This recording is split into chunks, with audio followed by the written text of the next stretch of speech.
को फिर हमारी कुछ बसेस आ रही हैं, तो बसेस का आने का जो सिलसिला है वो सिंध हुकूमत की जानिब से, पीपल्स पार्टी की लीडरशिप की जानिब से और चीफ मिनिस्टर साहब की जानिब से वो कराची और सिंध की दीगर इंतजाम में वो जारी है। इस बार भी बजट में कल मेरी वज़ीर आला साहब से एक मीटिंग हुई, एक गुजारिश की, इज वेरी काइंड प्रेफर का जितनी बसें अभी मौजूद है उतनी बसें मैं आपको अगले साल और देता हूँ मैं।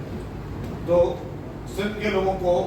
के लिए खुशखबरी है कि मज़ीद पब्लिक ट्रांसपोर्ट में मज़ीद चीज़ें आ रही हैं।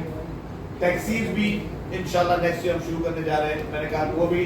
इस वक्त पूरे पाकिस्तान में कहीं पे भी टैक्सीज नहीं चल रही,